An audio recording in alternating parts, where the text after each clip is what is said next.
I checked absolutely everything. Turns out, I was right all along.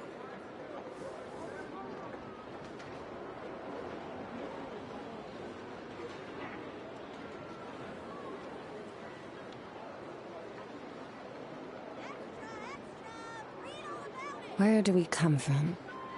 And where are we going? Hey guys, hope you're doing well. This is Crotalus, and today See? I checked we are gonna absolutely start. everything. We're gonna check out the Turns new out, update I was right all for along. Genshin Impact Luna 3. So first off, I'm gonna check out the new character. Wait, um, here it is.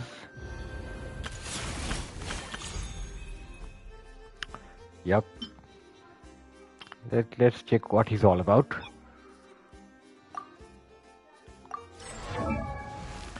Okay, we got the new character Durin. Pretty cool design, I must say. The signature weapon, of course, is Noblesse. You got C0. Talents, right? Let us check. Alright, normal attack, 4 consecutive sword strikes.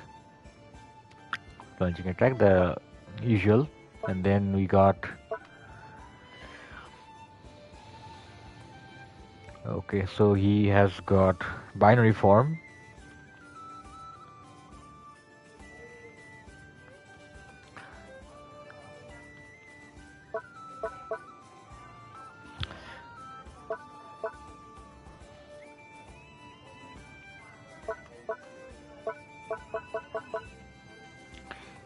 Okay, so he undergoes some.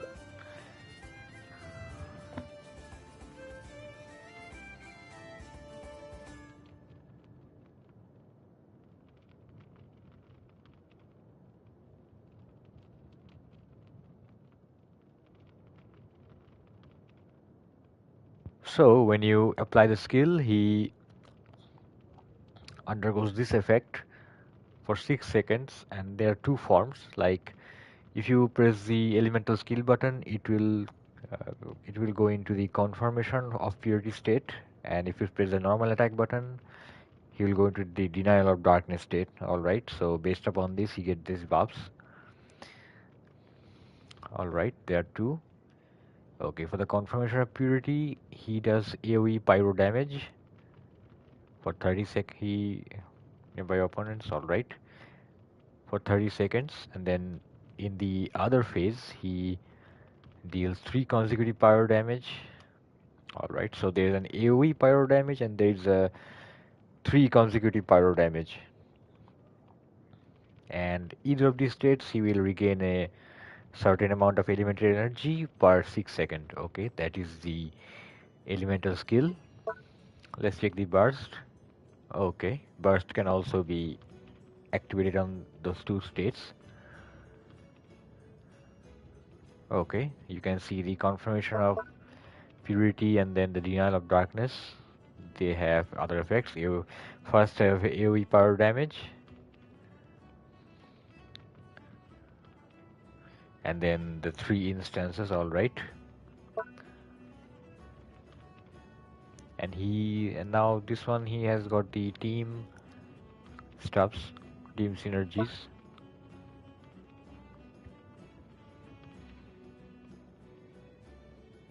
That's pretty nice. Okay, so this one is the hexes are the hex character attributes. We need 2 hex characters in our team for this one. 25%. Okay, so this is a Mondstadt exploration buff. Pretty cool. He can be an off-field DPS or team support. Okay. So there are two, as I said before, the two states: normal attack or elemental skill button. Okay. Okay, this is normal attack burst, and this one is the elemental skill burst. Okay, pretty cool.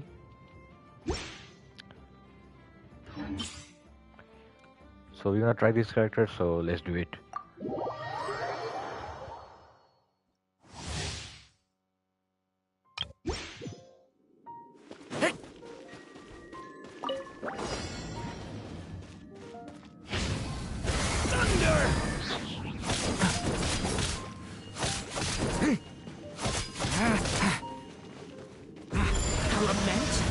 So this is one. Nice.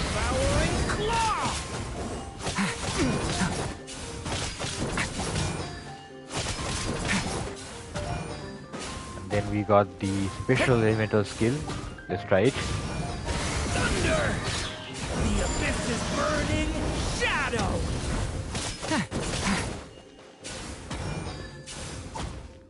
Let's try that again. We need to enter the confirmation of purity state. There we go. Here's the confirmation of purity, and then we got another bar. Pretty good.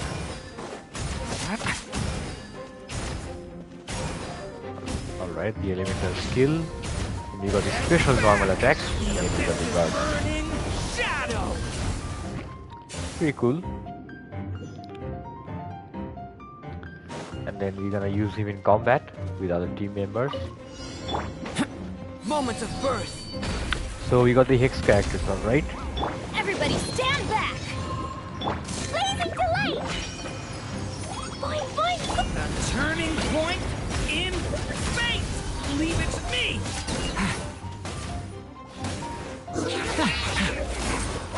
Witness my great undertaking! I'm going in! Ah!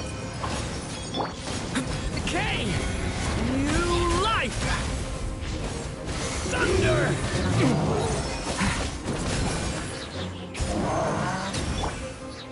Moments of birth! Everybody stand back! Blazing delight!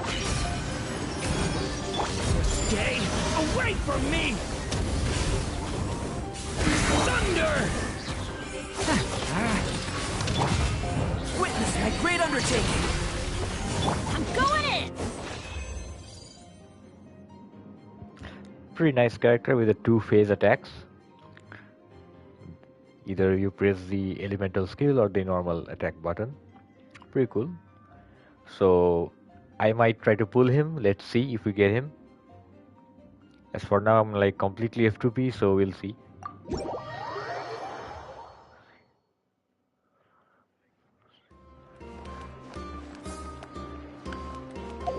Okay, so do you have any map? Nope, we don't have any map expansion yet in this patch.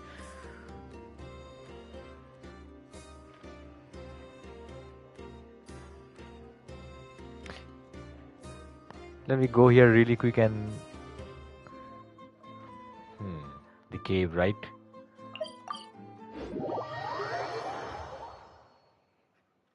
They say that at absolute zero, everything falls completely still. Compared to that, this is nothing.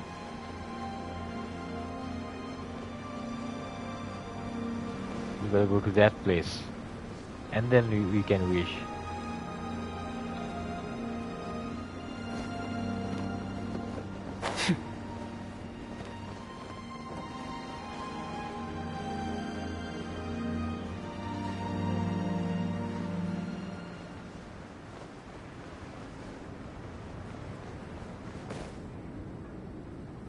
It has gone pretty dull these days after that quest.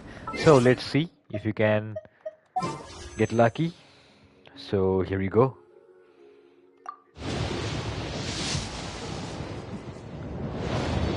Alright. Do we get Yahoda yet?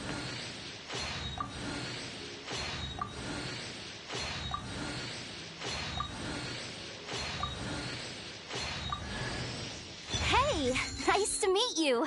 If you've got a commission, spit it out. As long as the pay's right, I can help you with anything. Most things. I can help you with most things. That's pretty surprising. Pretty welcome change. Nice. Welcome to my team. That's pretty good for the first like 10 pulls I got her. Pretty nice. I like this character. So let's try again.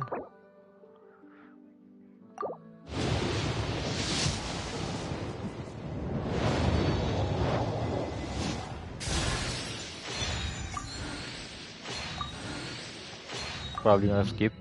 Okay.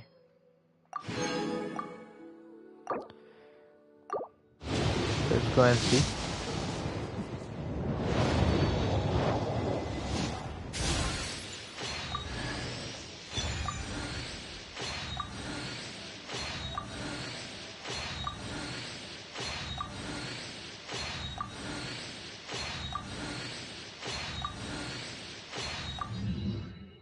Okay, that's about it.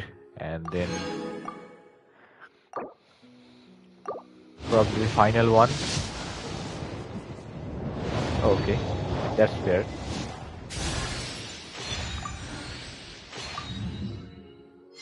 Oh, we got a Ningguang constellation. Nice. Let's see if we can. It's here, right? Yep. Got 3, nice. Probably. Okay, we're gonna try it later. Anyway, so we got an early Yahoda, it seems like.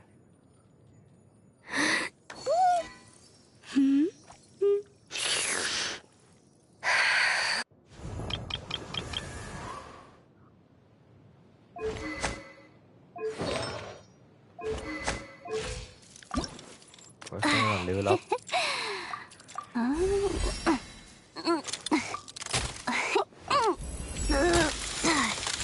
Oh, not bad at all.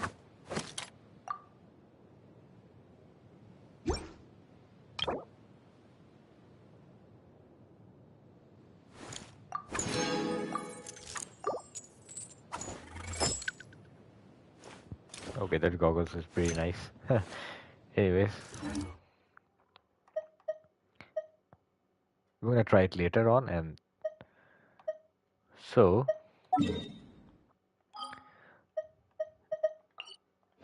wait, what am I doing? Wait, let's go to the quest and see. If not the entire one thing, we're gonna do a little bit for today. This is gonna be a short stream. There you go. Thank you for waiting. I finished checking your adventurer handbook. Here are your commission rewards. We have no other urgent commissions on the books at present. Thank you for all your hard work lately. Perhaps you two could consider taking a vacation. Amazing! Paimon never thought we'd end up having downtime in Nacry. Things were pretty hectic when we first got here. Everywhere you looked, it was either the Wild Hunt causing chaos or the Vatui stirring up trouble. It felt like this whole region was one giant slime in a barrel, ready to go boom at any moment. Alright, I'm gonna drink some water and then come back pretty soon.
Let's continue.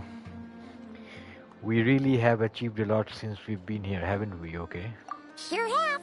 Things were looking pretty dicey, but in the end, we managed to turn it around. Whoa!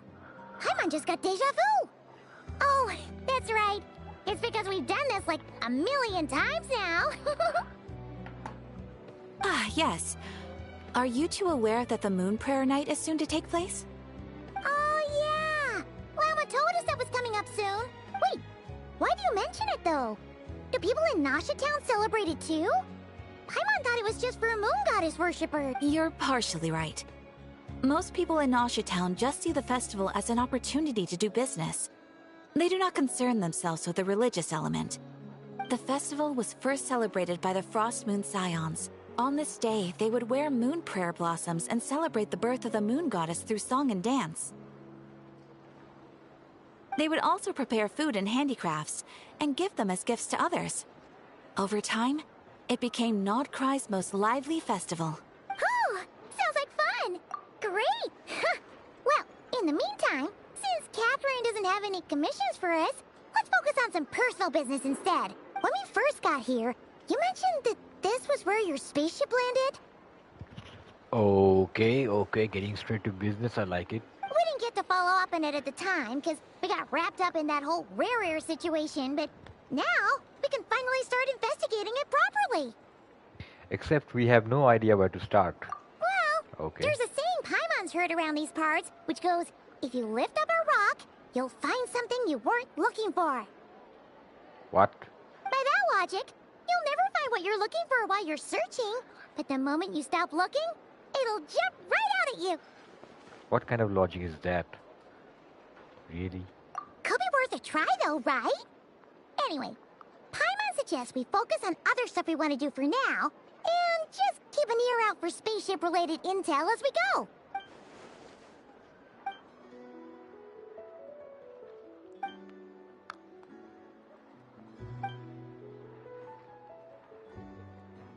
Yep, that one too.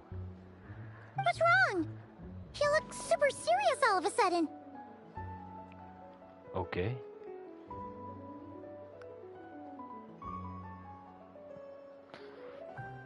Huh? Paimon gets why you'd be concerned about Columbina, but what does the doctor have to do with anything? We learned back in Natlan that he's been investigating the moon. Oh, that's true. And now that you mention it, we're definitely overdue for a showdown with the Fatui. Another battle, let's go. It is weird that he hasn't shown himself this whole time. What could he be up to? True. Paimon would much rather deal with Marionette anyway. She says the meanest things, but when it comes down to it, she doesn't seem like a bad person. Maybe it's the pressure of being a Fatuse? Especially as a Harbinger. Does she feel like she's gotta act tough to keep up appearances or something?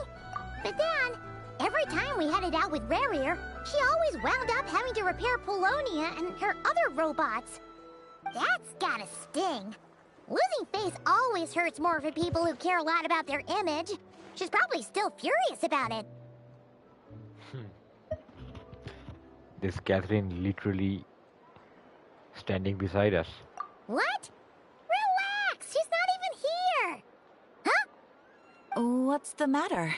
Oh, nothing. Sorry, we'll be on our way now. She's standing right here. Where are we again? Oh yeah, Columbina? Right, yeah, let's go see Columbina. Okay, we got Act 5. Nice. Past 4 acts were really insane, dude. Dear.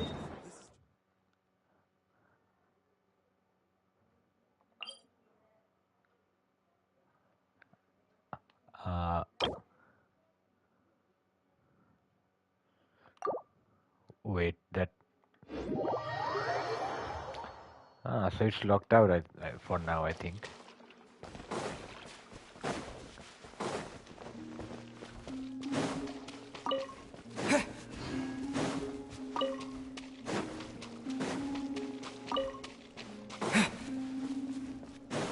There she is.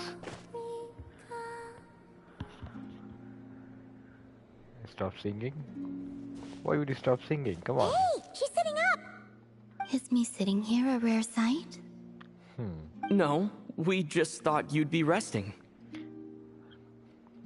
Perhaps I would have been, were it not for the sudden arrival of some unexpected guests. Not that I consider it a disturbance. After all, you're the only ones who are free to enter. This is a screenshot moment, dude. Yep. Would it not be a little unfriendly of me to lie down while we speak? This is another screenshot moment. I didn't realize you put so much thought into little things like that.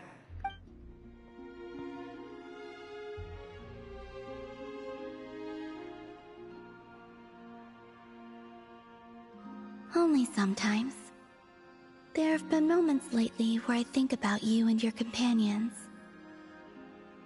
They are warm, mysterious, and cozy memories. Very few of my past memories are anything like that. They say that travelers return home bearing bags full of souvenirs. But my luggage was empty, and I believed it would stay that way. Return home? So, you're still planning on returning to the moon? Yes. This planet continues to reject me, reminding me that I do not belong here. Gotta carry some spacesuits then. Take my Corvette perhaps from another universe, I think. If I remain into that, there will come a day that I disintegrate. And I don't mean reduced to dust, or turned into food for the flowers. I mean, I will cease to exist entirely. I mean, I can call my Corvette here from Euclid Galaxy. Alright then. Well, we're sure gonna miss you. But it sounds like we'll have to say goodbye. How do you intend to return? Call my Corvette. I have 3 Corvettes, dude. The moon prayer night is soon to arrive. On that day, the moon will be closest to Teyvat. The Kuvaki in this land will reach its peak at that time. I merely need to grasp the tide, and with relatively little effort. Oh, Paimon gets it! It'll work like a slingshot! You make it sound like she's gonna get blasted up to the moon. If I did that, I suspect I would crash into the false sky. I will be using a much gentler approach. But I do like the analogy. It's fun. Will my Corvette from No Man's Sky surf the false sky? We never know. You see? She gets Paimon's sense of humor. In the blink of an eye, the time has come to part ways. Well, It does feel that way, doesn't it? Time seems to fly fastest when you are enjoying it. so no playable column me now, okay? I have always thought of myself as a wanderer on this earth, and it has never expressed any desire to keep me here. Yet, just as I plan to depart, it tugs at my arm. Is this a gesture of affection? Or is the world mocking me? Oh. Were you hoping I can answer that? Yes. You are a traveler, so you must have a lot of experience in this area. Then, what I would say is, enjoy the moment. That's right! Don't overthink it! Happiness is happiness and joy is joy! The point is to enjoy it, not analyze it! I see. Then what I would say is, even though I am very tired right now, I am still happy. I can't tell from the tone of your voice. Oh, really? You don't think I sound happy? I'm just kidding. I could tell you were in a good mood today from the moment we saw you. Ah, a joke. Albeit not a funny one. You poor attempt, dude. Anyway, I assume you're here about you-know-what. Give me your hand. My Corvette. Actually, it's not that. There's something else we wanted to discuss with you. Oh. Then, do you still want to give me your hand? Or not? Sure.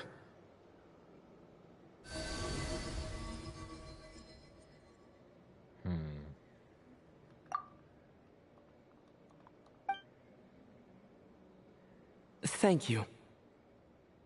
So, I've heard that in the moon prayer nights of the past, people here would hold celebrations in the moon goddess's honor. Since you helped so much in our fight against the Rehir of Solnari, I think you deserve a farewell party before you return home. I haven't asked everyone else for their opinions on this yet, but I'd like to invite you to join the upcoming moon prayer night. I've never joined a moon prayer night before. I'm not sure what I would even do.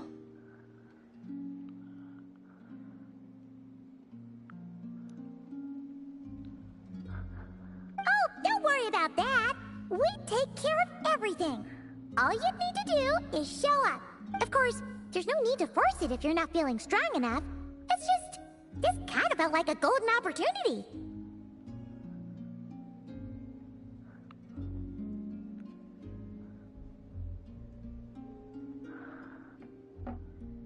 But they call me Kutar, and the Fatui have an arrest warrant out for me. I shouldn't appear in public right now. I'll make it work. You have my word. Yeah, we got your back. Well, he does. Paimon's actually not too sure what he's planning. All right, if you're sure. I will not refuse your invitation.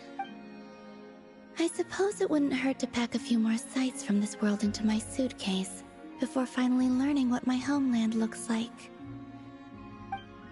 Oh, if you see Lauma, please tell her that my answer to the question she asked me is neither yes nor no.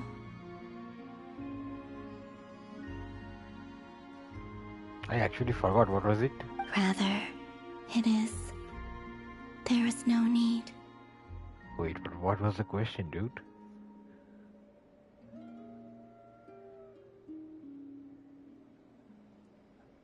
Anyways. That was kind of cryptic, but sure. Guess it's between the two of you. We'll pass along the message. Bye for now.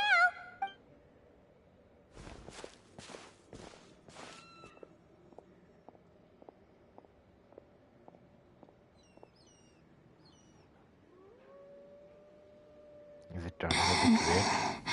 And also, I do not know. It's turning a bit red, right?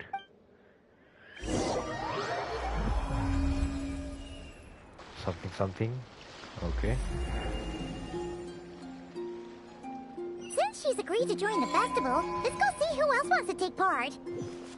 Lauma's gotta be the person most familiar with the Moon Prayer Night. We should start with her. Also...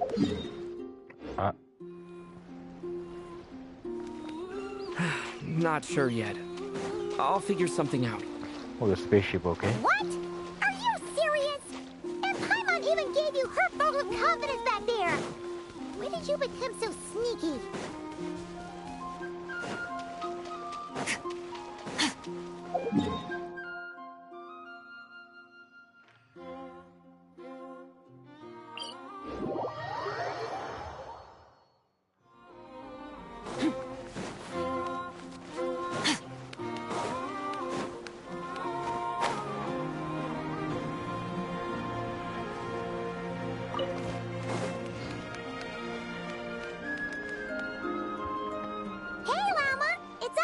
Wow, we have... Huh? Okay. Varka? What are you doing here? Dude, he's so tall, dude. Did he get taller or something? Beats me. I had a bit too much to drink last night, and when I woke up, I was on Hisi Island. What were you doing, dude? What? Mr. Varka is helping to oversee Nasha Town's preparations for Moon Prayer Night. He is here to go over some details regarding the decorations and custom cloth designs. Right, yeah, that too. What do you mean, that too? Yes. Celebrating this festival is a long-held tradition here in Nodcry. On this day, the crescent moon at the top branches of the verdant crest turns into a full moon, and the moon prayer blossoms bloom with a special radiance. Our people take these to be blessed omens. It's an especially welcome event coming off the back of all that nasty business with Rehir. Everyone got put through the ringer recently, and now they're looking to turn their fortunes around. The big shots in town all agree that a big, lively celebration is just what we need to rebuild people's faith in this place. No wonder Catherine said the people weren't so bothered about the religious element.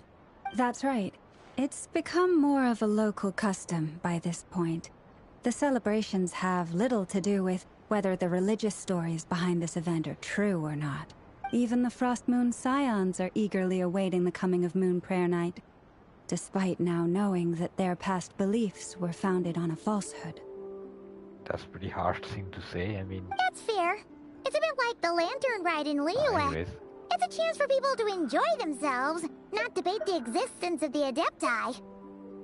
Oh, one other thing! We just went to see Columbina. We went ahead and invited her to take part in the festival this time. Hope it's okay. Wait, so... you mean she agreed to it? Huh. That's quite a surprise. Then, I suppose that she intends to return to the moon on that day. Oh, yeah! It's kind of a complicated process, but basically, it's like a slingshot. I understand. In truth, I had a feeling that she might make such a decision. Well, if Kuthar has decided to participate in the festival, we should prepare accordingly. Yeah, exactly. She was saying how it could be risky for her to show her face in public. We were wondering if there was any way we could hide her.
Unfortunately, the people who carved the statues did an excellent job of capturing her likeness.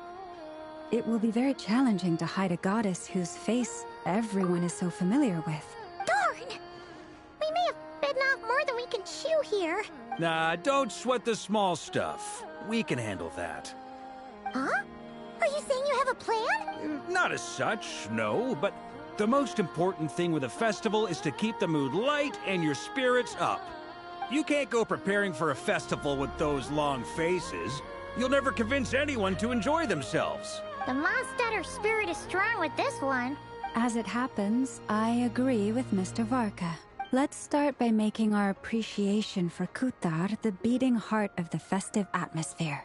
And who knows, once we get the ball rolling, perhaps everything will just fall into place. Hey! Did you catch that? Llama said the thing!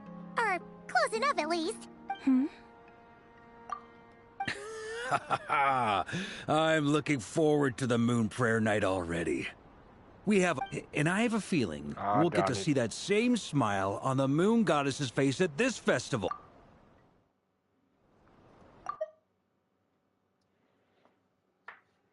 Okay, he was referencing Windbloom, alright. Not quite the same, surely. Anyway, I'll take care of business in the city, but I'll have to leave the decor up to you and the Frost Moon Scions. No one else can capture that traditional aesthetic quite like you guys. But lastly, there's the final key element that brings the festival to life. Companionship. Before you leave, let me show you something that we've been preparing. Mr. Varka had asked to see it already, so you may as well tag along. Also, I have some further questions about Kutar's decision.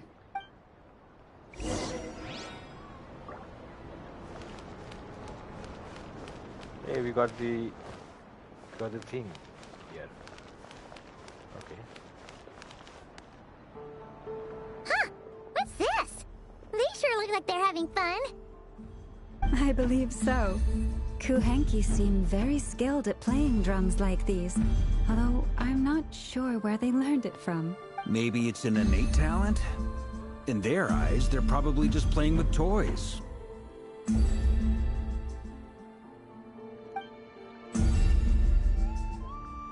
Wanatar! You wanna play too? Yeah. She looks more confused than anything. Maybe we can teach her next time if we get the chance.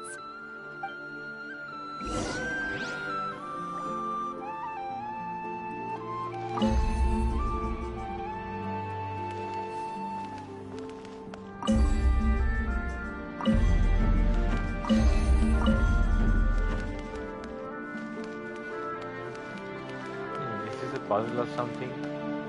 Not sure about that, so we'll just come back What later. are these floaty things? Moon veils. We hang them from buildings in the city during the festival. When you look at the sky through them, it creates a lovely misty effect.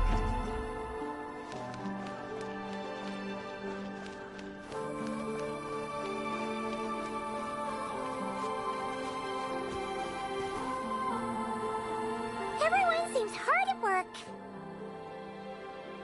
They are preparing items for Moon Prayer Night. For instance, the sculpture being made over here, Mr. Varka and I were just finalizing the details of where it will be placed. Ah, there she is. I didn't know the finished article would be so large. Not to worry, though. All the necessary arrangements have been made. Just let me know once it's ready, and I'll get some people to ship it over. You have my thanks. And over here, we are preparing a very traditional confection. I am already hungry. Oh, look at all these colors! hungry. It looks great! Can Paimon try one? Of course. I have a feeling you'll like it a lot. You bet! Sweets and treats are Paimon's favorite! If you included those in the Feast of the Moon, I bet Paimon would have joined the Frost Moon Scions by now. There will also be verdant crests like this present in Nasha Town during the festival. The timing of Moon Prayer Night is not completely set in advance. We make a rough estimate, then observe the changes in the verdant crests and moon prayer blossoms to guide us. As such, the wait itself is a fun feature of this particular festival.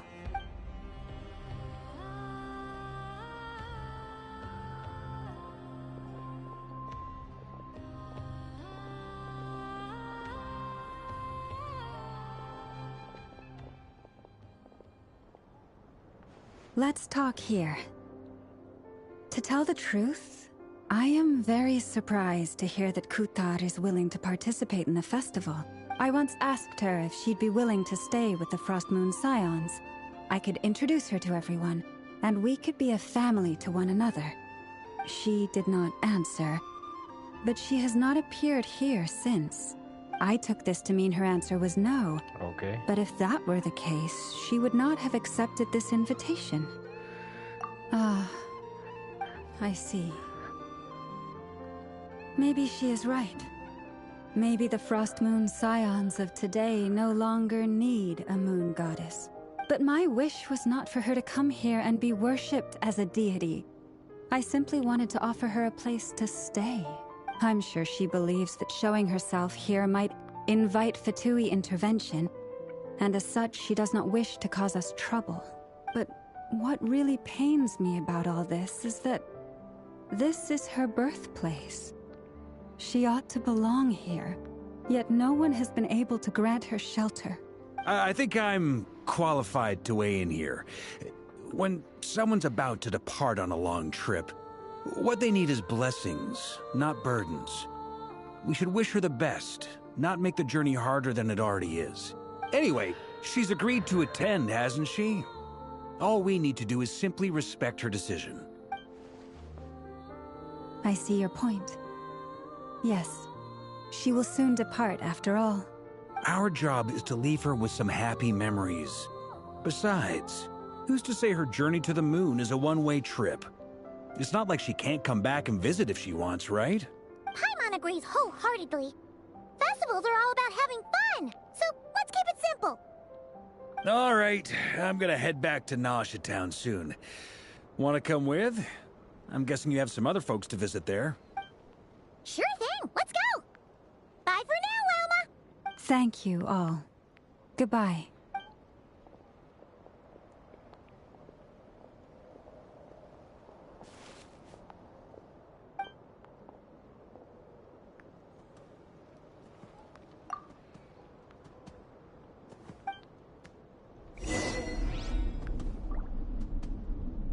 Hello there.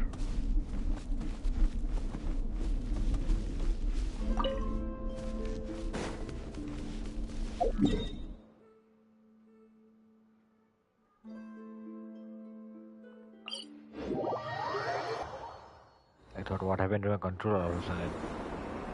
Oh, there you go. Huh? Hey, over there! It's Durin and Albedo with Flints! What could they be chatting about? Your guess is as good as mine. Ah, Grand Master, and the Traveler and Paimon. Hello there. It's been a while. Hello there. Perfect. We have some new volunteers for our investigation. Wait, let me guess. The righteous Lightkeepers are finally ready to hunt down the Abyssal Dragon? Yes, that too. Bakunawa, I think. Yeah, right! Oh, wait! Why does everyone keep saying that too? Well, to be precise, the facts match, but not the causality. Wait, so I guessed right? Half right. Don't act so impressed with yourself. Maybe I can explain. We ran into Mr. Flint's north of Nausea Town. At that time, we just noticed a few abyssal creatures out in the wild, but the strange thing was, I didn't detect any traces of abyssal energy on them at all. On closer inspection, we realized that they were not real monsters, but something akin to reflections in the water, or perhaps a mirage. Huh? What do you mean? Like, you could see them but not touch them? Exactly. It was very peculiar. They roared and tried to attack us, but we could not make any physical contact with them.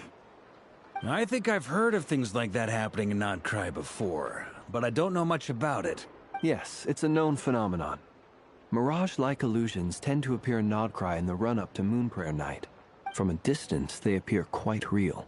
I myself thought that Misters Durin and Albedo were locked in battle with abyssal monsters when I first arrived.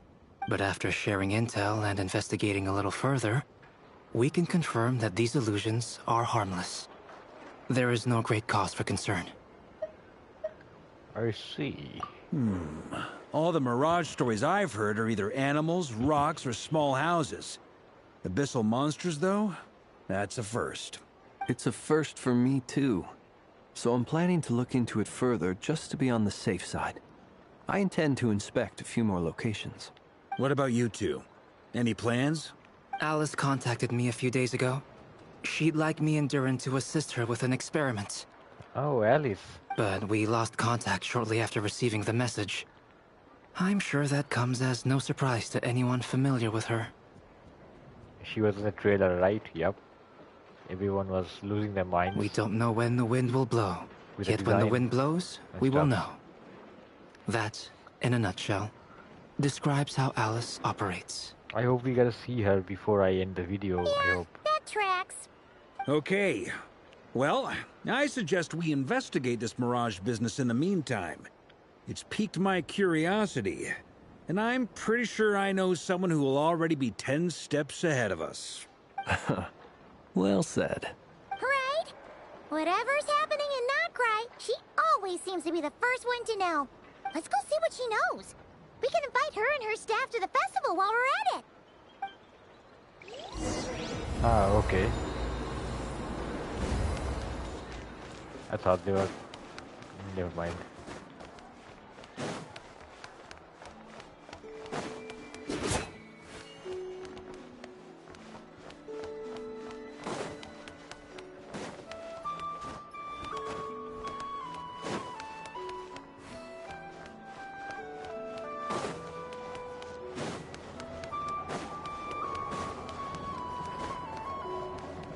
Where am I going, dude? Wait.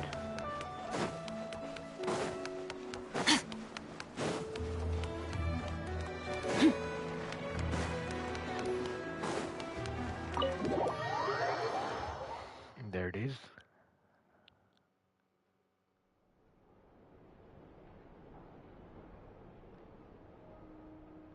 You're right, I have noticed.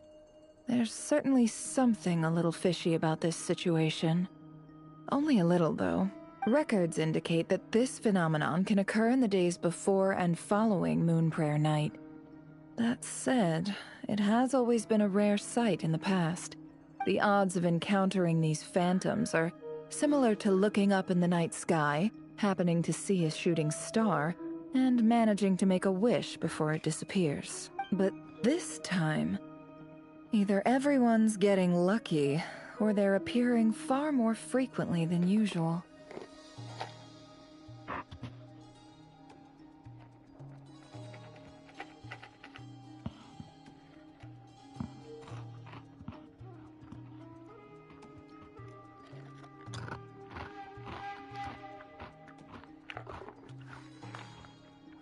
Yehoda's out gathering intel as we speak. In the meantime, let me check off some points of interest. First, the Abyss. The ones we saw seem to be abyssal monsters. Indeed. But we have identified one location where many more of them have made an appearance. And not just monsters, but human phantoms, too. Given the scale and nature of the phantoms, it's almost as if someone's last memories are coming to life. Or perhaps the memories of multiple people. Like the ley lines in Surumi Island, I hope. I think. So you mean the phantom monsters are hunting down the phantom humans? Exactly. The phantoms can interact with each other, but we have no means of intervening.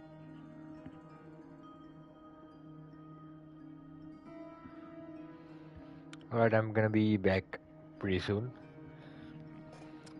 Just a short break.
In addition, some of the human phantoms would seem to be from the very distant past.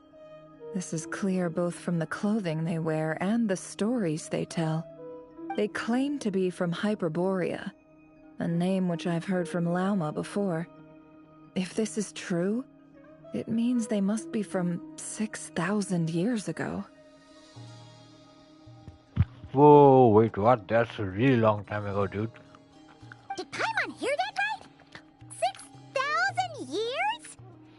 Probably at that time, the primordial one was there. The 3 moons were there, I think. And before Nibelung attacked, I think that was the time. It sounds like this merits further exploration. Nibelung, I mean the Natlan dragon. Alright, so... That'd be a big help. I'll leave it with you, Albedo. My knowledge of ancient history is non-existent. I used to doze off every time the pre-Knights of Favonius era came up in class. Really? Look at Paimon, she's still like flabbergasted all of a sudden. It's quite a miracle that you were able to understand these phantoms' speech, given how long ago they lived. I suppose you're right. But I'll leave the archaeologists to ruminate over that conundrum. As an intelligence broker, my sole interest is in the value of the information I gather, which, in this case, hopefully means earning myself some good favor with our dear Lady Moonchanter. So calculating. Whew, this intel broker logic always catches Paimon by surprise. Sounds to me like we could split the work up. I think the abyssal phenomenon is best left to Albedo, Flints, and me. Agreed. It coincides with my duty as a lightkeeper. For my part, I'd like to understand the abyss better. Even a little knowledge would go a long way. This is certainly a rare opportunity to study the abyss. But even rarer, perhaps, is the chance to make contact with the ancients. The Curatorium will take the lead on investigating the Hyperboreans. We put in the work to learn what we know so far.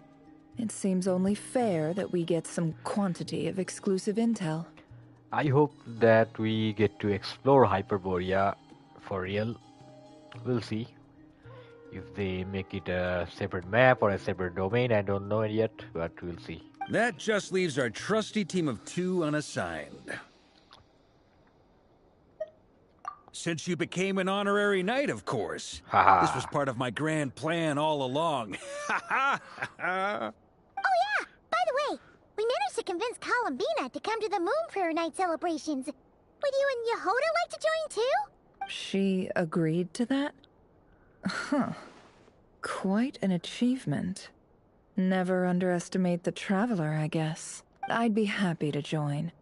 No point shutting myself inside when the streets are all decked out. I doubt any clients will be visiting during the festival in any case. And Yehoda loves a party, so I'm sure she'll jump at the opportunity. No. No. No. No. No. No. No. No. No. What? Way to contradict me in front of... Wait. No, that's not what I have bad news, boss. So many people. All right, everyone inside, quick. Yo, the speed, really? This is gonna sound crazy, but hear me out. I saw one of those phantoms at Star Sand Shoal. Whoa. And it was some sort of flying ship. My Corvette landed here, out of all places. Like a spaceship? That's gotta be the one you came to Tibet in. You said you saw the same thing through the moon marrow, right? Huh? You already know about it? Ugh, I thought I was gonna blow people's minds. Turns out I'm the last to find out. Wait, back up. You came here in a spaceship? Now my mind is blown! What's it like on the inside? Was it like flying through space? I want to know everything! Yep, my Corvette has everything. Mid-base, sofa, I think.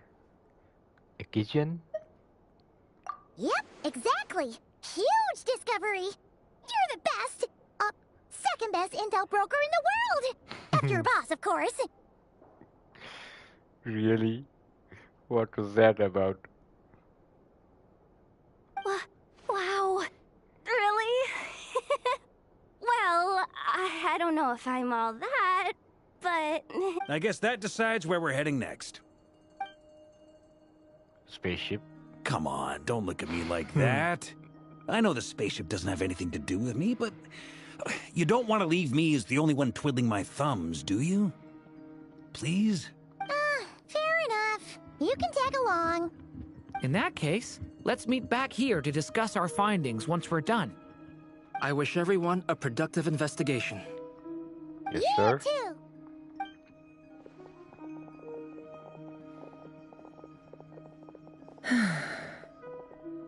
What's up, boss? Aren't we gonna head out? Tell me, Yehoda, when did the Curatorium start giving out intel for free? Oh, sorry, boss.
There's a spot.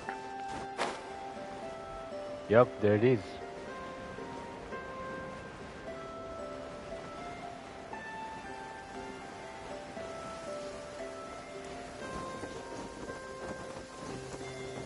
Am I still too weak?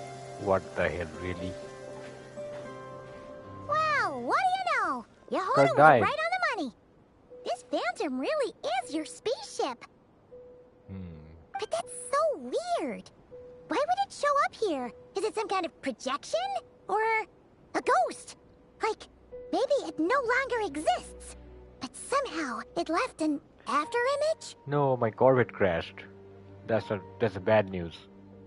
Ah, you're already here. Miss Lauma, what a surprise. I thought you were busy with festival preparations. I was, until one of our people informed me that a strange sight had appeared at Star Sand Shoal. No one's ever seen something quite like this before. I thought I should see it for myself. Same here. Oh, so we heard that these things appear around the festival period. Any idea why that is? Unfortunately not. We have very about limited Kawaki, information about them, since they can't be interacted with. And no human phantoms have ever made an appearance before now. The most we've been able to deduce is that these sightings appear to be connected to the increase in Kuvaki energy around this time. Yep, and the connection to Hyperborea, so people are appearing as phantoms from that era back in the day. Yeah, seems like that's all we can do. This is all so confusing. Allow me to lend you a hand.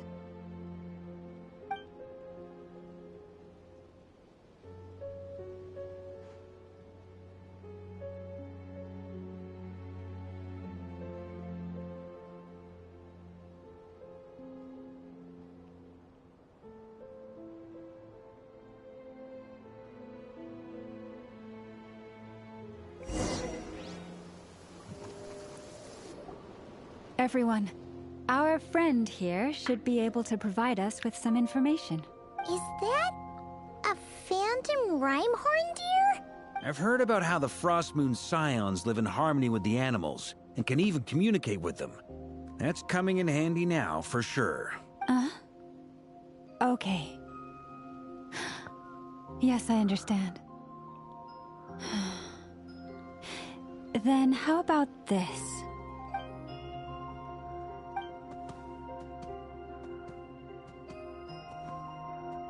Oh, it's leaving. It appears to share our curiosity about this giant spaceship, so I asked it if it wouldn't mind investigating along with some friends. In return, I told it about some nearby spots where the wild fruit grows abundantly. We may live in a different era from these phantoms, but I trust that the terrain, climate, and ecology here are more resistant to the effects of time than some things are. Let's give them a moment and hope for the best.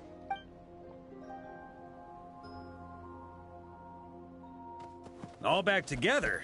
Must have been a lot of fruit. Indeed. Now let me ask them some questions.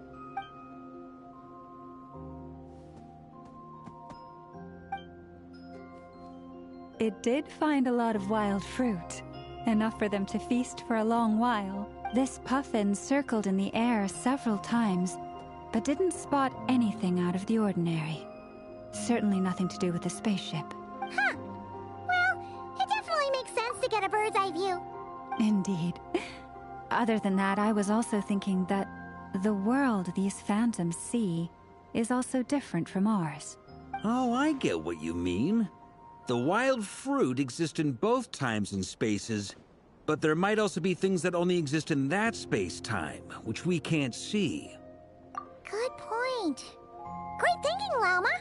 Blunthorn rhinos can use kuvaki to shift great rocks, but this one says it couldn't get that ship to budge by even an inch. Is this a new animal? I haven't seen it before. The sniffer mole tried too, but despite being a skilled digger, it could not get through. They say that the spaceship looks robust and undamaged. It seems completely impervious to any and all attacks. Whatever lies within is well defended from harm. So, just like us humans, there was nothing they could do about this spaceship either. Yes. Still, they deserve our thanks. We are grateful for all your efforts, dear friends. Now go, and enjoy your feast. I've noticed some other human phantoms gathered nearby. Come on, let's go talk to them.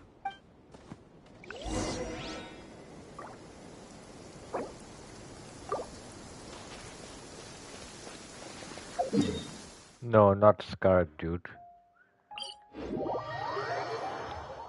The feeling of the warm sun as it burns off the moisture in the air. I'm sure I can capture it in a dish. I just need to strike the...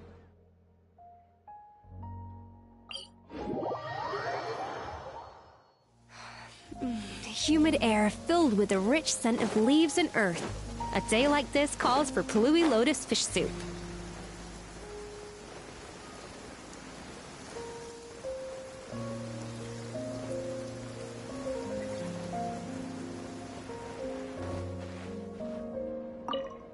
Have you ever seen anything like this? Nope. Never seen or heard anything this weird. It's like solid? No. Oh, so it's like a projection here, okay. What is this thing? I've never seen it move, and there's no way to get inside. Goodness knows. My grandpa says it's been sitting here at least since his grandpa was still alive. Ha, okay. What about his grandpa? Did he say anything to your grandpa's grandpa about it? Huh? I don't know. In all likelihood, it was here back then too. Hard to imagine something this huge could move. Guess that means that as far as they're concerned, this ship's been around a long time.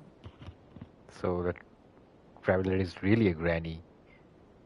I mean, the traveler is really a Gramps. Oron was right. After all.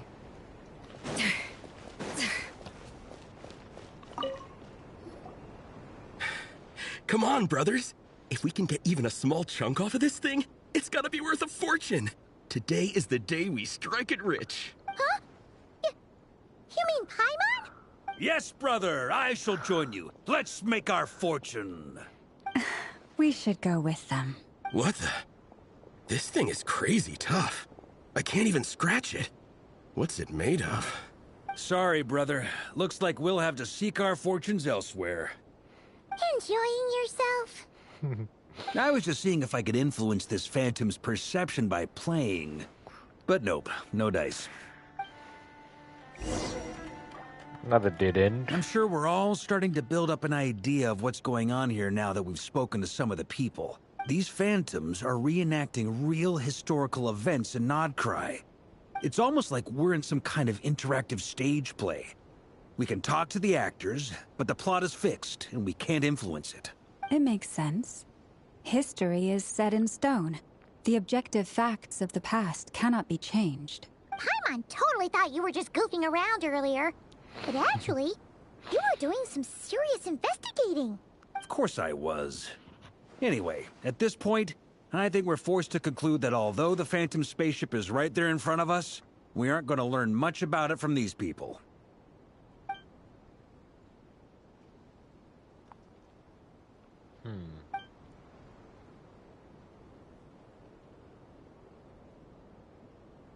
Huh? So you're not piloting it, what? Really?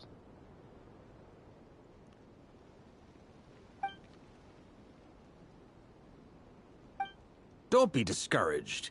If nothing else, this is proof of the ship's existence. And think about it. So many people tried to hack their way inside, but no one could get the door open. It's made of very tough material. To me, that says that we'll either find the ship itself or the story behind it. It's just a matter of time. Huh. Every now and then, when Varka gets serious, he actually does seem like Grandmaster material for once. I wonder how the others are doing. Let's head back for now. Sounds good. Also, drinks are on me if Team Knights of Favonius is the first to finish. Wait, we have a team name now? Am I in Team Knights of Favonius as well? You're very welcome to join.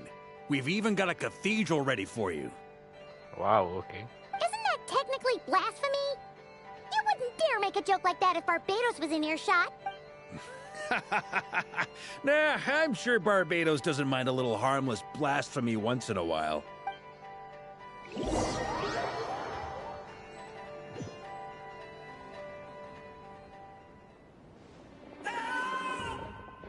Khanria, okay.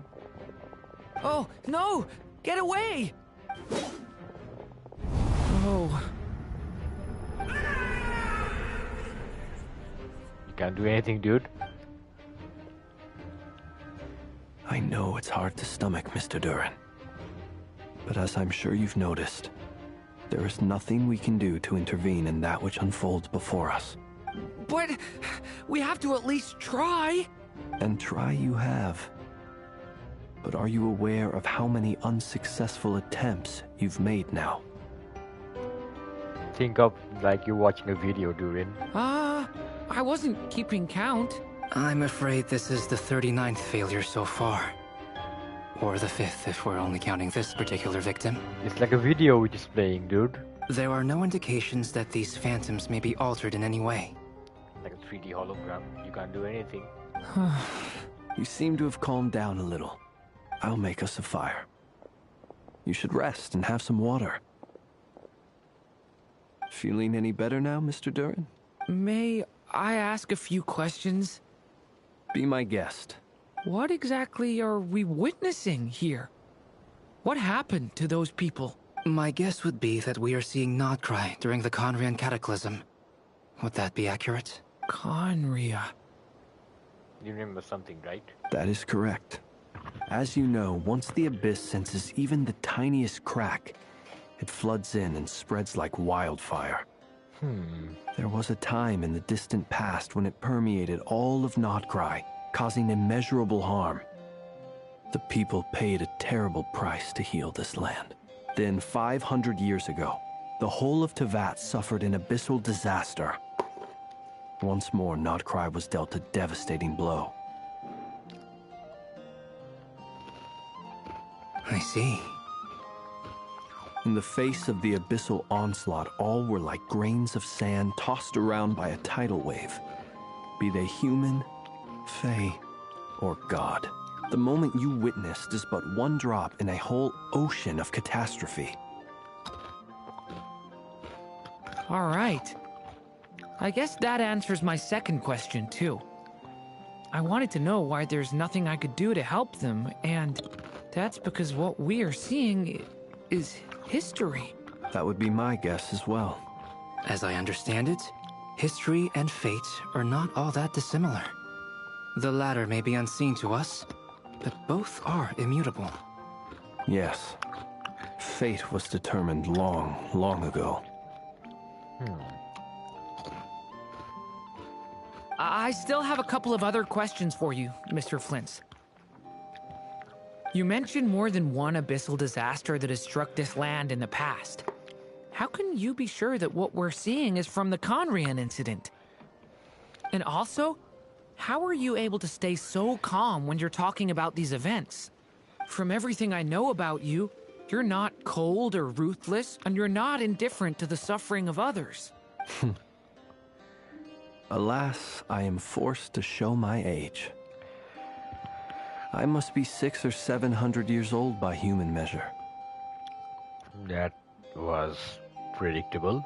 Wait, so you... One is not easily moved by history when one has witnessed the truth firsthand. I'm sorry. You needn't apologize. Your passion is a good thing to have. Treasure it, because someday you may find it in terribly short supply. Now, at the risk of offending you, I have a question in return.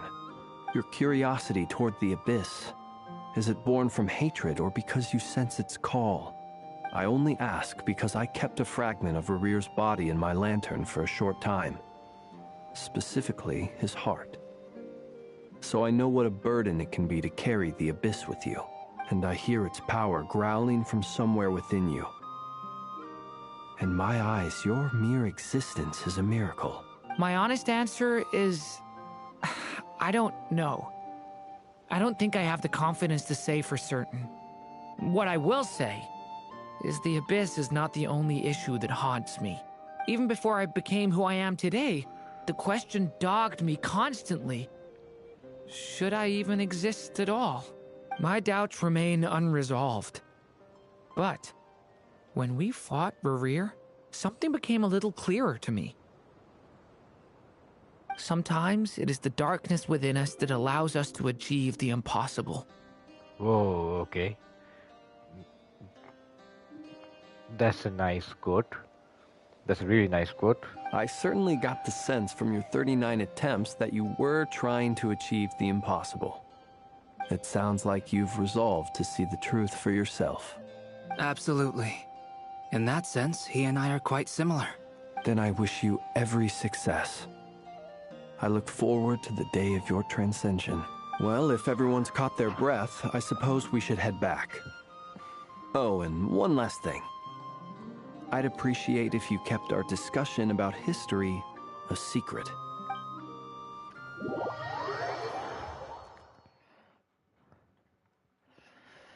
Incredibly, our separate investigations led us all to the same conclusion. Hooray for consensus! Yeah, but we barely learned anything, though. I totally thought this would be the mother lode. Talking with the ancients? I mean, come on! But nope. All we got was useless snippets of conversation. And all this stuff about moons and hyperopia. What a load of baloney. Seems like people back then had a few screws loose. I understand your frustration. We found the same issue. Each phantom only showed a very brief moment in time. There isn't much value to be found in these miscellaneous fragments. If there's a silver lining, it's that these phantoms are harmless to the present reality. They shouldn't get in the way of the festivities. Paimon agrees. And not just because it's the first thing she understood in this whole conversation. You look disappointed, Nefer. Is something the matter? What do you think? We all worked our tails off. But the only one to gain anything from it was you, Lady Moonjanter. Well, please do share the Hyperborean records with me. I will gladly inscribe them in our people's documents. Oh, duh! Yeah! That was it! Hyperborea! I'm serious. Only an expert in the Frostmoon Scions and their history can turn these records into valuable research material. The alternative is to let them gather dust on the Curatorium's storage shelves until the pages turn yellow. Nefer, you're wise enough to know that cooperating and sharing the profits is the best course of action here. Well, that goes without saying. Sure, let's do that. Huh? But didn't you say we aren't supposed to give out intel for free? Sorry. Shutting up. Shutting up. Now is not a good time to push Nefer's buttons. Anyway, back to Moon Prayer Night. I'm thinking that we should prepare something a little special, aside from the usual decorations and so on. Not now, dude. I'm streaming. You mean a parting gift? I mean, I'm playing a quest. Not now, so... Can't go wrong with food. Although, does food go bad on the moon? Perhaps a lantern would be a better choice. It might be dark up there. It could prove difficult to light a lantern on the moon. Magical stones might serve that purpose better. What about a clockwork mecha model from Fontaine? I've got a whole bunch at home. I use them for fighting practice in my free time. None of these sound like things she would be even remotely interested in. But we don't interact with her enough to know what she likes. Yeah. It would really save us the guesswork if someone could find out what she's into. Of course. Wait, what the? Traveler? They're all looking at you. Great! Haha, problem solved. Now, I need to stop by Dory's. Gonna need her help sourcing a bunch of stuff for the festival. Then let's leave it there for now. We all have our own business to attend to. Traveler, if you find out what Kutar likes, let us know right away. Food, actually. Paintings. Is something the matter? I'm fine. It's just... I'm still feeling a little rattled after witnessing the horrors of the Abyss. But it's okay. This is something I have to work through. I'll be all right. Thanks for your concern. Well, don't put too much pressure on yourself. If you ever feel like something's wrong, physically or mentally, we're here to talk. And don't forget, I'm a member of the Knights of Favonius. Come on. Stop treating me like a kid. You can talk to them, right? Which is why we need a lantern guaranteed to work on the moon. Yes, I have a few ideas, but the lantern itself is the easy part. The real issue is how little we know about the lunar environment. Wait, you two are serious about this? Let's just say I'm intrigued by these shining magical stones that Mr. Albedo has mentioned. Can we talk to someone else? Okay. You should get going. It's important that we ascertain what Kutar likes.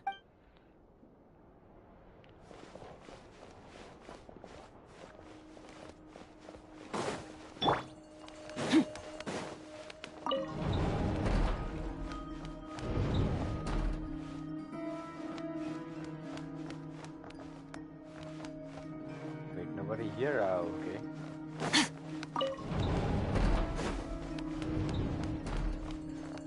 Could you do me a solid and try to smooth things over with Boss Neff?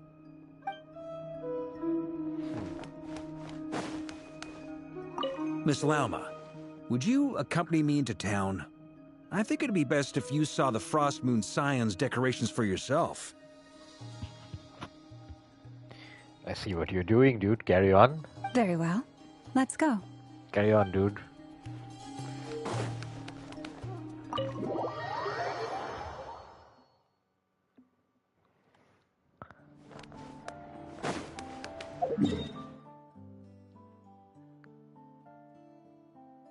Wait, really? Let me grab...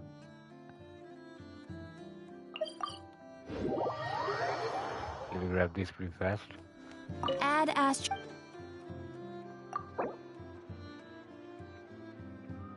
Wait, what is that? Thank you for completing... Oh, nice.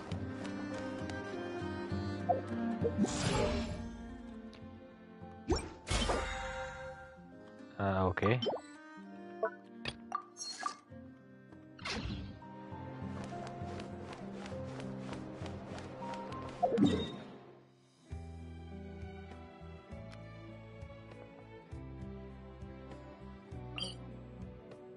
Wait, can I just... Okay.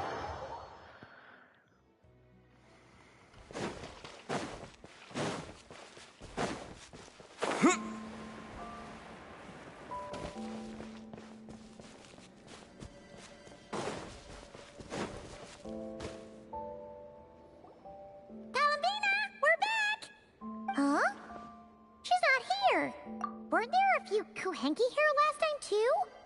Where did they all go? Walkies. Walkies? For Kuhenki? You're not pets, you know. Oh, well.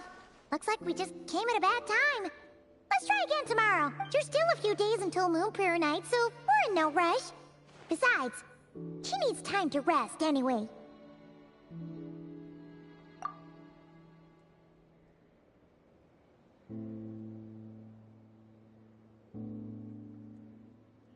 Kalamina! Are you back yet? Oh, how strange. Looks like she still isn't here. Flower string a bit red, I see.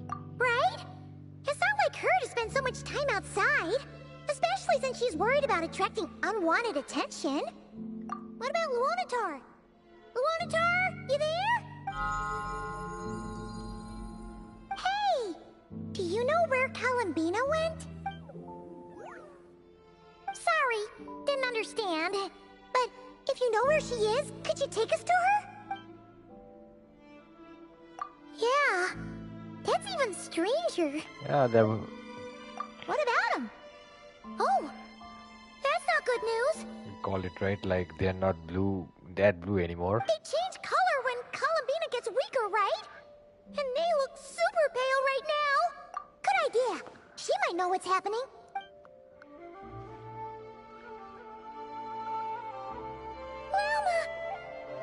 Ah, it's you.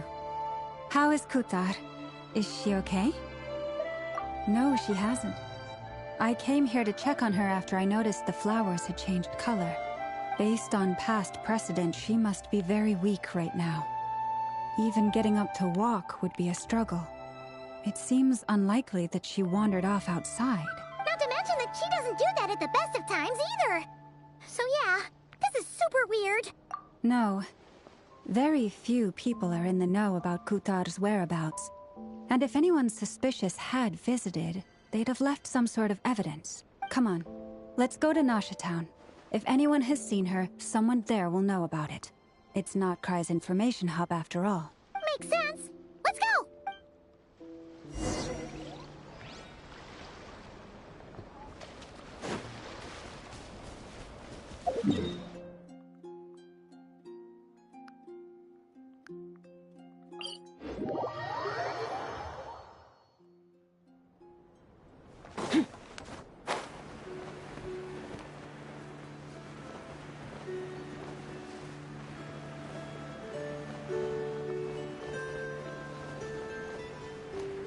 Wait a second, this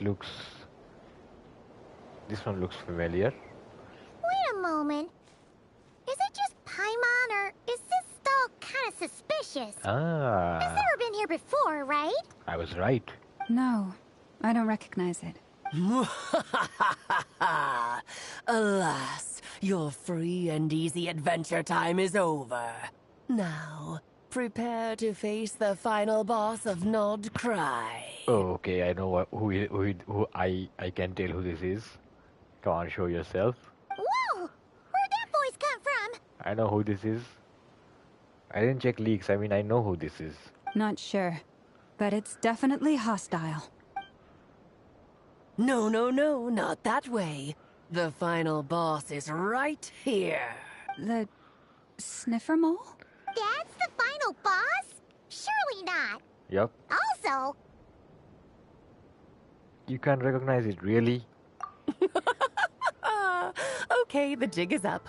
I'll stop teasing you. Turn around. I'm right behind This you. is the moment, dude. This is the moment. It seems I've managed to leave quite an indelible impression, even though you've never seen my face. Ah, nothing could make a great mage more pleased with herself. Oh, she adjusted the camera, right? What? Wow, this is amazing.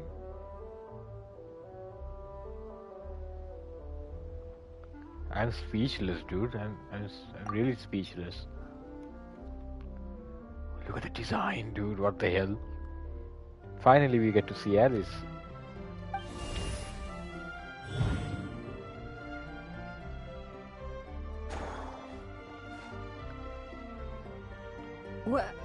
What is going on? I've heard that all the big shots in Teyvat have long, wordy titles that stun people speechless when they make their entrance. Dude, she's so pretty. The character design is amazing, dude. Unfortunately, none of them are affiliated with the Hexenzirkel, and we ourselves keep a very low profile. The notorious name-dropping doesn't quite work for us. Still, I, for one, think I'm really quite amazing. So that didn't stop me from coming up with a title anyway. What's up with the lip sync, anyways? Alice? It's really you this time? Not a lantern or a dodoco, but Alice in the flesh? Oh, that's right. So, what do you think? How does it feel to finally meet me? You look like... I'm gonna go with this. Oh, that's the first thing you thought. A little surprising, but that actually makes me very happy. Look at the ring, dude. She's actually married, okay? Because that means that when Klee grows up, she'll be just as stunningly beautiful as her mother. So she's a friend of yours? Kind of. This is actually the first time we've seen her in person. I see. Madam Mage, that was, quite a powerful entrance. I certainly won't be forgetting it anytime soon.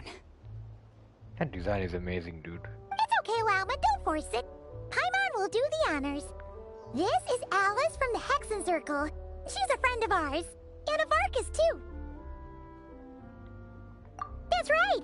She's a good person, just kinda... unpredictable. Well, what is the human heart if not unpredictable? Hmm? If we could not do as we please, how would we differ from machines? I am Lauma, Moon Chanter of the Frost Moon Scions. It is a pleasure to meet you. Oh, I know. Before you got here, I spent a good, 15 minutes getting up to speed on Nodcry's present situation.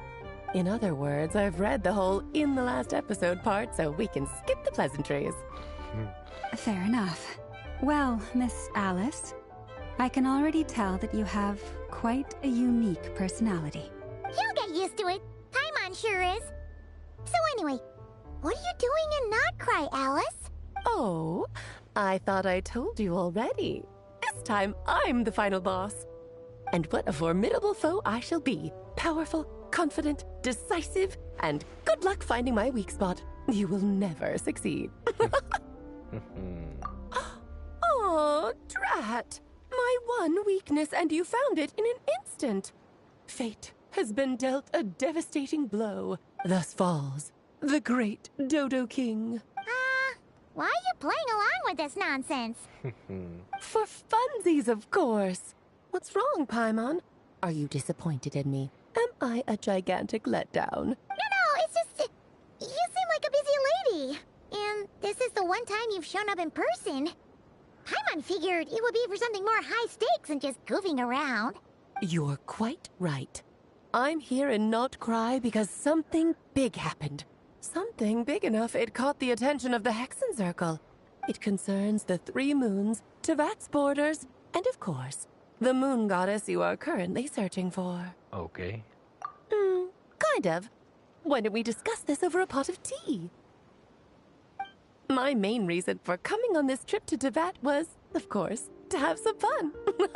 But I do technically have a job to do as well. Namely, maintaining the stability of Tevat's borders. Ah, interesting. I heard that line from the trailer. I'll skip over the complicated parts, but to sum it up, abyssal energies are all that lie beyond Tevat's border. We'd find ourselves in a real pickle if they ever made it through. And the phantoms you've been seeing are a sign that the border has been disturbed. Ah, no wonder they tend to show up around Moon Prayer Night. Is it because the real moon is now so close to us that its power can cross the border? In part, but only a negligible amount passes through. Just enough to influence the verdant crests and so on. And as you've noticed, there has been an unprecedented number of phantoms appearing this year. The influence of the moon beyond the border cannot explain this. No. There is another far greater factor at play. The trilunar syzygy. Ah, okay. When the 3 moons come in a straight line, I think that's what she means. A trilunar syzygy. Eons ago, before the heavenly principles came to Tevat, it was the then 3 moon goddesses who controlled the laws of this world. Oh, that's exactly it! The 3 goddesses split these powers amongst themselves, promising never to consolidate them into one singular body. This was meant to keep the world stable. But, fast-forwarding to the present, the eternal moon's marrow is with you, while the iridescent moon's marrow, which should never have appeared in this world, has been retrieved. Add that to the presence of a moon goddess in the flesh and... The power of all 3 moons is gathered here in Not Cry. There hasn't been an event like this since the War of Funerary Flame. And it's having a noticeable effect on Tevat's borders. Because I wish to give my darling daughter a peaceful, sunny environment to grow up in. Is that a good enough reason?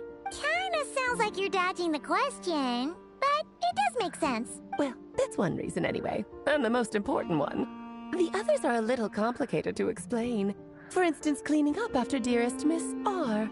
Albedo can tell you more about that if you're curious. But right now, I have a more important question to ask you. Why are you collecting the moon marrows? Columbina wants to use their power to return home, I see. Nicole told me about that legend once. That's the Mage Inn. Nicole? Yep. You mean Mage Anne? Oh, so you remember.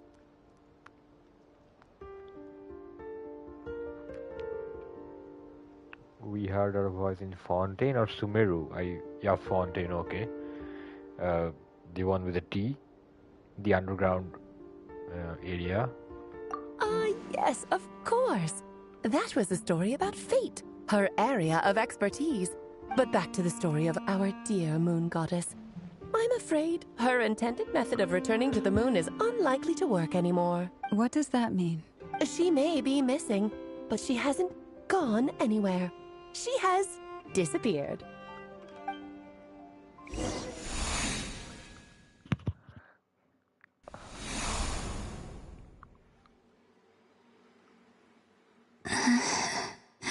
My body is so heavy. Wait, no. It's my mind that's heavy. My arms and legs are as light as a feather. What's happening to me? I feel drowsy, like I've been asleep for too long. Is it daytime or nighttime? Is the moon out? I think I'll go for a walk.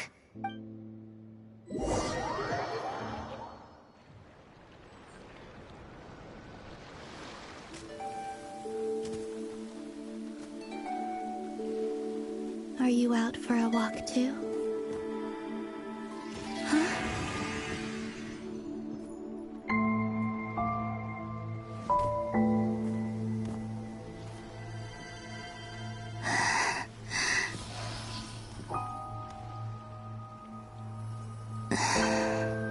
The day has come at last.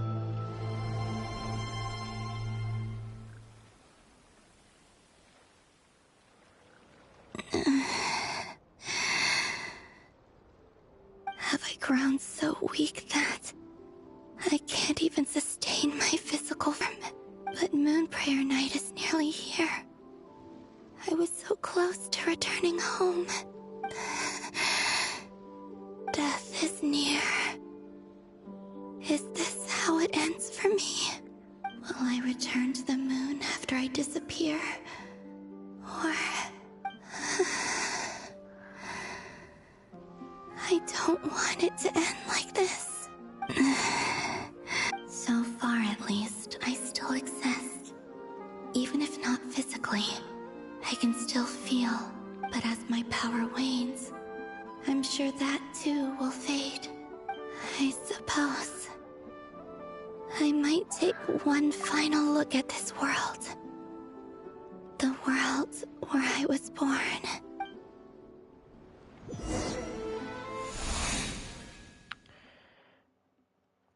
So that's what happened, okay. Let's see what happens next. Come on, come on! Wait for me! The Frost Moon Enclave. How much it has changed since I was born. So they can't see her, she has become a phantom. Like the other ones we saw earlier, okay. These decorations, they're so heavy. It's times like this when you kind of wish men could be priestesses and acolytes.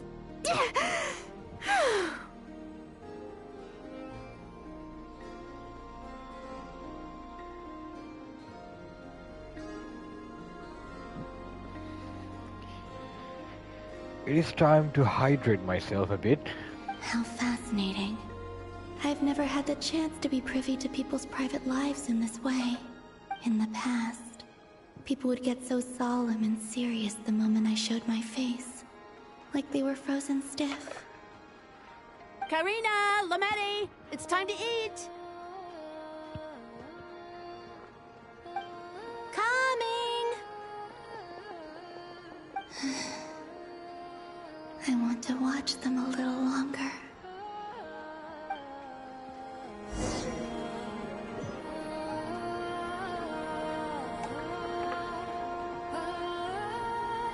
Wait, so they're controlling her, what?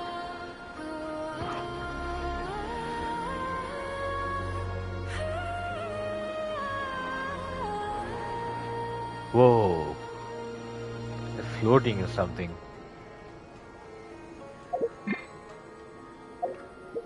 Ah, okay. She's like floating while we walk. Look at that, dude. Wow, okay. Can she sprint? This is pretty unique, I think. This is the first time we characters and animations like this in the open world. So just fill these balloons with air, right? Yep. Try a couple now to test things out. The rest can wait till Moon Prayer Night. Think fast. Rita! Teasing an acolyte of the Frost Moon Scions? Surely that's a punishable offense. Take this! Huh? Alright, enough horsing around. Lady Lauma gave us a task.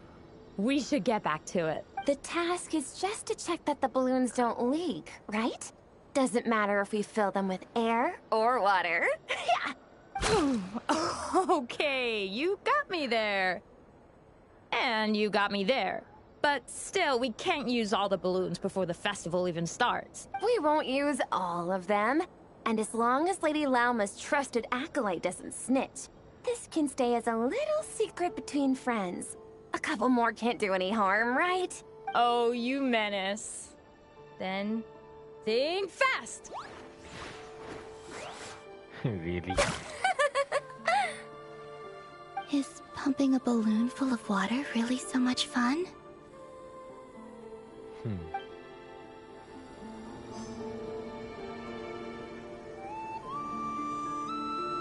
Pretty unique sprint, I must say.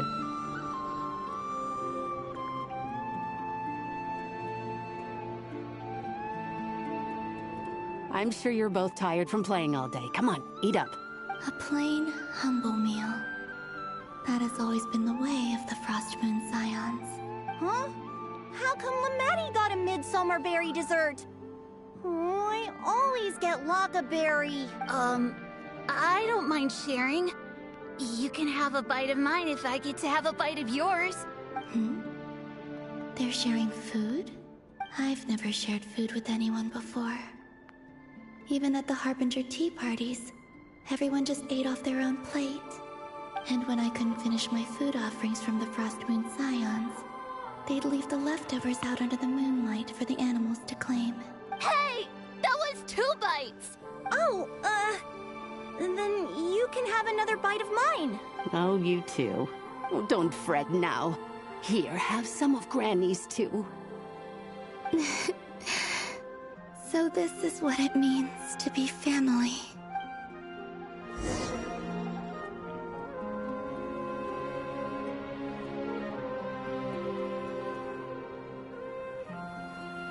I'm seeing so much that I'd never usually get to see. They'd never act like this when I was around. It's nice, being able to just watch people in peace in these final moments. What a rare opportunity. I think I'll go take a look around Nasha Town, too. Maybe the Traveler will be there.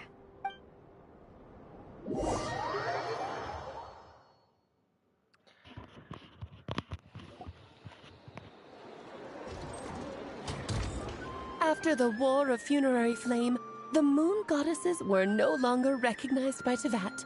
They lost the whole foundation for their existence. Yup. That's why the Moon Goddess's strength is fading. She cannot withstand the world's rejection of her. To be more pedantic about it, the Moon Goddesses did something to offend the heavenly principles, and that's why they were ousted. Something of a recurring theme in Teyvat's history. Theoretically, speaking so candidly should put me in their crosshairs too, but they can't tell me what to do. I'll say whatever I want. Anywho, the Moon Marrow energies were but a drop in the bucket for her, and that battle against the Ray Hair of Solnari only weakened her further. I see, okay. Fortunately, it happened close enough to Moon Prayer Night when the Kuvaki concentration here is high. That's the only reason she managed to survive this long. What do you mean, fortunately? You said she disappeared. Weren't you late? Oh, what a headache. I thought this was all common knowledge. I guess I have some more explaining to do. Okay, buckle up. It's time for another lecture.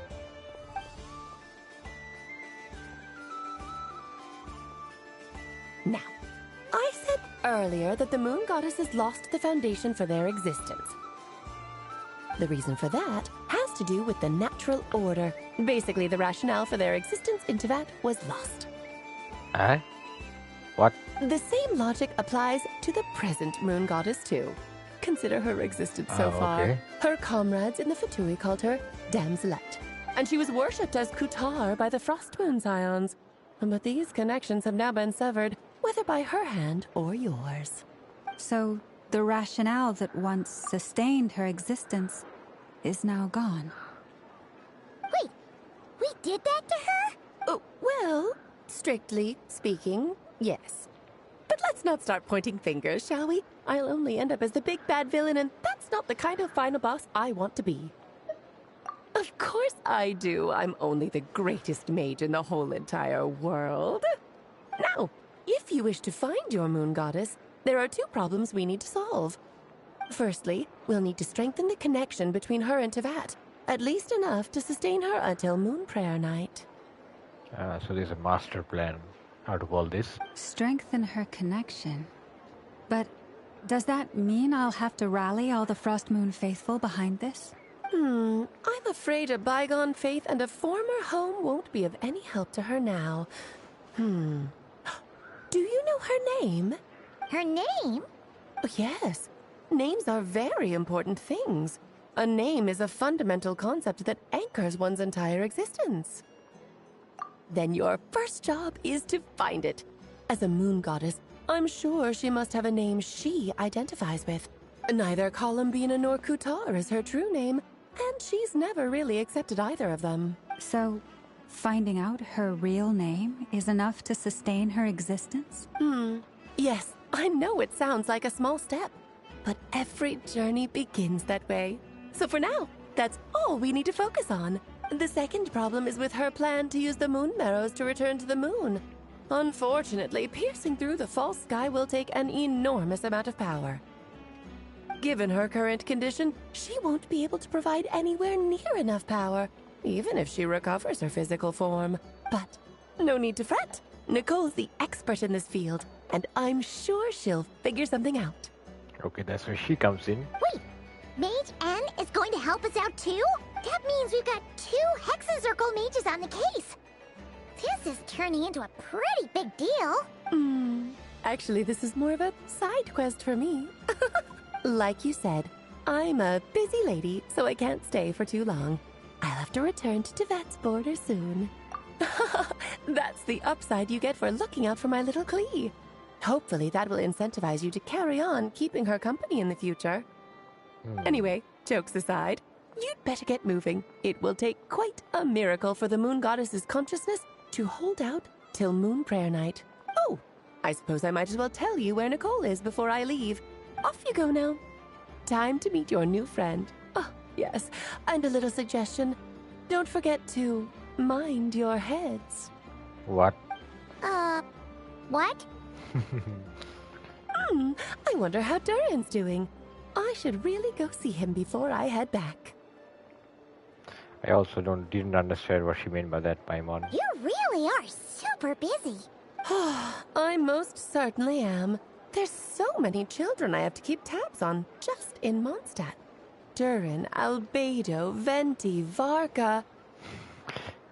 Really? What? Klee didn't make the list, huh? Of course not. Klee is my pride and joy. I have no qualms about her, because she's the best child in the whole wide world. Yep. Klee's a little angel. I'm glad you agree. Well, all the best. See you when I see you.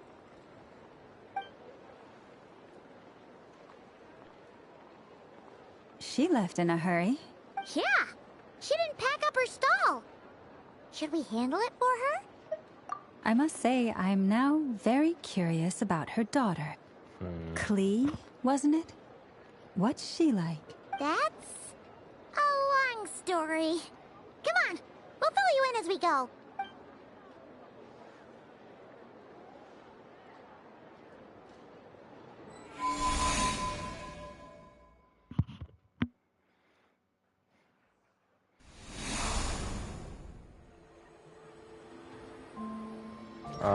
We already left, right? What a lively place.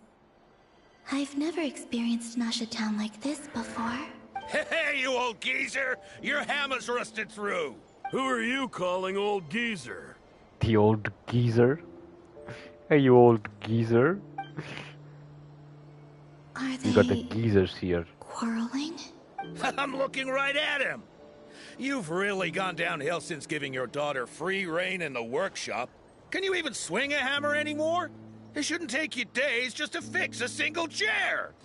You might as well use that hammer to massage my back for all the good it's doing. Don't run your mouth, or you'll get a back massage that'll put you in bed for the rest of your life. Look, the materials haven't arrived yet, all right? You know how busy it gets in the days before moon prayer night. I'll bet you send all the materials to your little princess. Blood's always thicker than water, huh? All right, you've made your point, Uncle Koski. As soon as the materials arrive, fixing your chair will be the #1 priority. And Dad, if you've got time to chat, why don't you lend me a hand, See? Lolka knows what the score is. I guess they're friends. But the way they spoke to each other was so ugly. Then again, it wouldn't be the first time I've seen something like this. Yep, of course. Back at the Fatui, you have plenty of more experiences, I guess. Columbina! Sing outside my door in the middle of the night one more time, and I'll unscrew your vocal cords. You hear me? There it is. Oh, Sandrone. So that was her way of trying to be friends with me. What a pity. Now you understand, I won't get the chance to say any ugly things in reply. The banter really over here. Yep.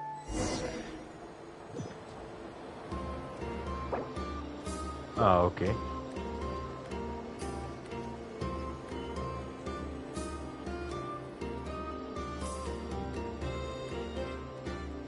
Oh, going the wrong way. My bad. Hey, have you decided what to give her for Moon Prayer Night? I sure have. She's gonna get the surprise of her life when she's least expecting it. Then I'll whip out the ring and pop the question. The surprise of her life. What a fun turn of phrase. Cool, I get the picture. You can spare me the gushy details. Ooh, looks like we have a customer. Wait, he can see. Hello there, ma'am. Would you like some Moon Prayer Night candy? Huh? He can see her really. Talking to me? Can he see me? Nope, the one behind her, I guess. Here you go. Oh. Come back anytime. Right. Now, where were we? I was thinking, like, how can he see her? Okay, that must suck. I don't know why, but I still held out hope. Yep, that sucks.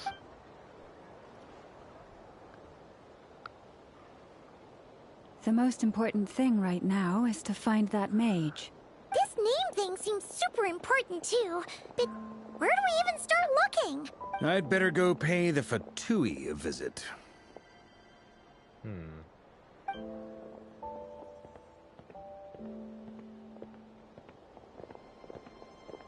If we can't see her, okay.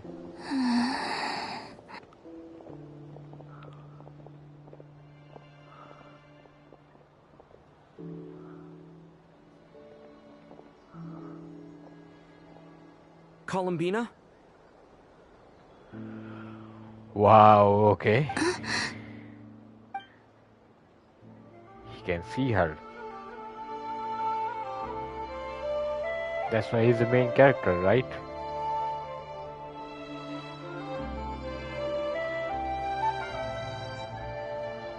Traveler? Let's go! This is no time to be spacing out! Come on, dude. Really?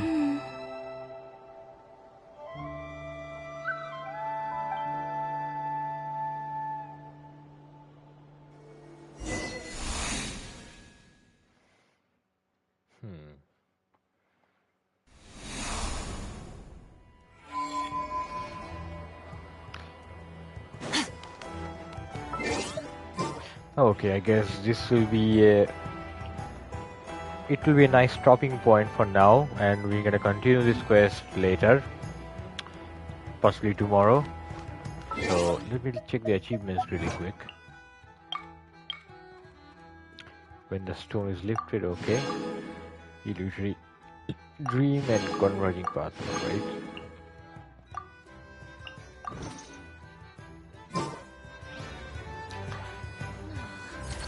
So this is a good stopping point, I believe. We're gonna continue the Luna 3 Archon quest next time we're live. Probably tomorrow or Friday, I hope. And then after we finish the Luna 3, we're gonna go back and finish our Battlefield campaign. The Abyss is like the world's shadow. Hopefully It's by always Sunday. there. So it will never perish.